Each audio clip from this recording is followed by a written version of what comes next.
de. Ana Adja. Adja man de woon naa ko.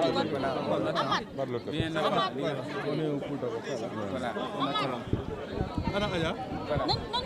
Adja woon naa ko mais waaw dans un instant nous aurons li nga xamante ni la nouvelle par rapport ak li nga xamante ni jëlaguñ benn dogal mais gis nañ li nga xamante voilà si vous avez fini. C'est bon voilà. Bonsoir monsieur l'avocat, veuillez vous présenter et nous donner les nouvelles. waaw. Allez-y.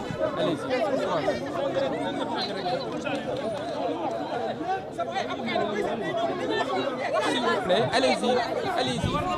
Non, dans ce brouhaha-là, ça sert à rien. Ça sert à rien.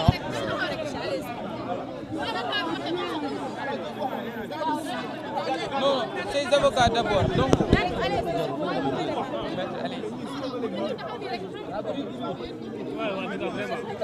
voilà, vous savez. Oui, dans une...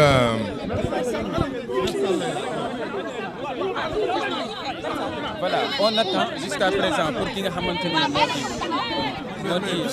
on attend s'il vous plaît on attend doyen Doudou Wade mu daal di installé wu ñu may ko mu daal di installé wu moom mi nga xamante ni moom mooy voilà ñu may ko mu installé wu donc s'il vous plaît ñu daal di organiser wu de telle sorte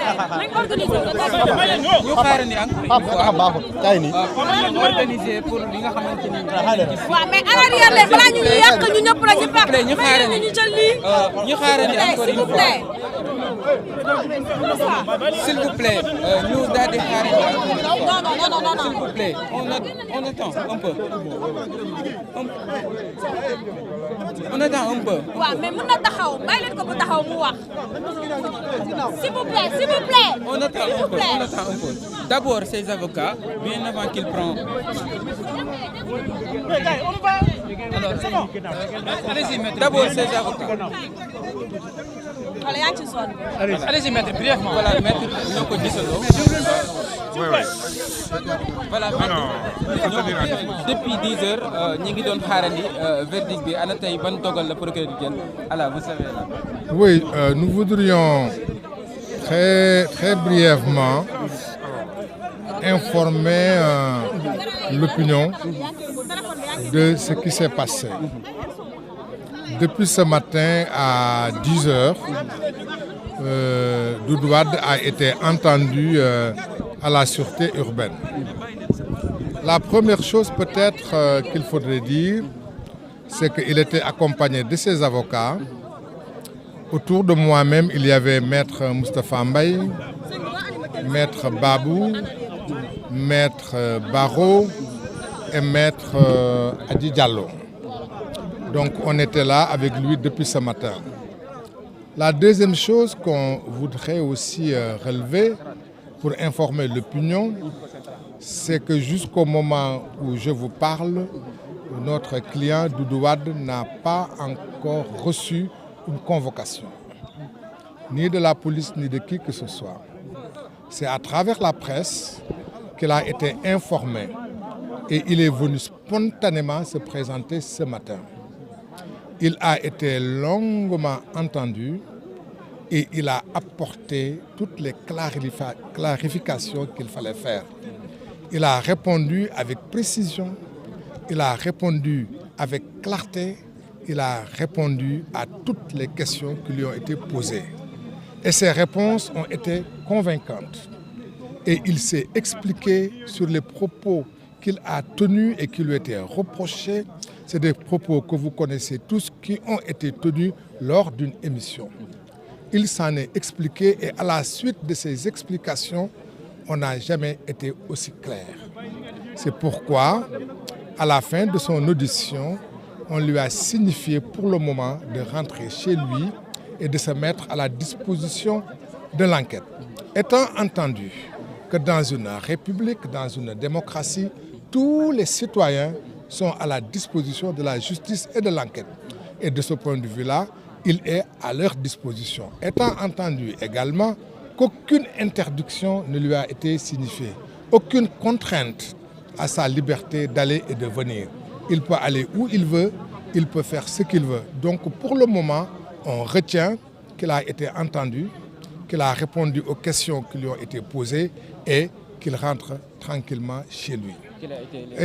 Et maintenant ci wolof ci ay baat yu gàtt dañuy wax ne Doudou Wade ànd ak ay avocats yi ñu ràññee ci maître Moustapha Mbaye ñu ràññee ci maître Baro Aboubacry maître Babou maître Adja Diallo ak man mii ñoo ànd ak moom fii depuis ci suba depuis 10 heures ba léegi ñu bàyyi ko mu ñibbi may wax ne bi jiitu ñu bëggoon ñëpp xam ko te mu leer ci ñëpp ba tey jii ñuy wax ak yéen Doudou Wade jotul convocation du ci këram du ci faneen du liggéeyukaayam du fenn foo xam yónnee nañ ko convocation ci presse bi la dégg ne ñu ngi koy woo di ko wër moo tax tey jii ci suba mu décidel boppam ci lu ko kenn laajul waaye su ko defee dafa fekk ne dafa am fu mu teg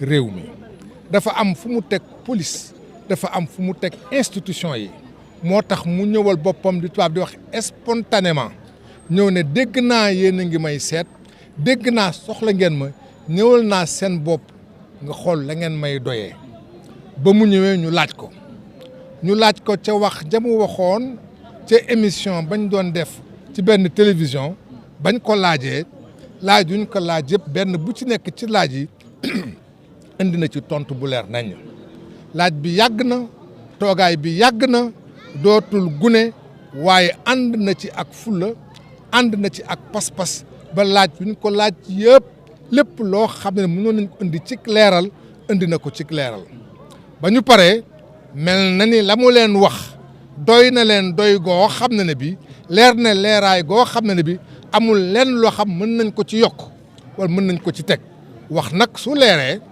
kan ka seqal laaj la laaj bu leer nga tontu ko tontu bu leer bu amul benn sikk sàkk jàpp na ne mënees na jàpp ne loolu tax na ñu ne ko na dellu këram toog waaye dañ ci yokk ne dañ ko ne da nga toog di ñu déglu justice nag ak police ak gendarmerie ñëpp seen disposition la ñu nekk amul kenn ci ñun koo xam ne kii yaa ngi yeewoo fii Sénégal te nekkoo ci disposition justice nekkoo ci disposition police wala gendarmerie kon comme noonu la moom mi ngi seen disposition ma ciy yokk ne dinañuy faral di gis ne nit ñi nga xam dañ leen teg tuuma te tuuma googu mel na ni am na lu ci am wala lu ci amul ñu am lu ñu leen di leen tere ci seen dem ak dikk ak ci seen àq ak yelleef am luñ ci wàññi am luñ leen ci nootuñu ko ci dara newuñu ko tere nañ la dem newuñu ko tere nañ la génn newuñu ko tere nañ la tukki wala nga toog kon jàpp nañu libre na mu nga këram ba saa ñu ko soxlaatee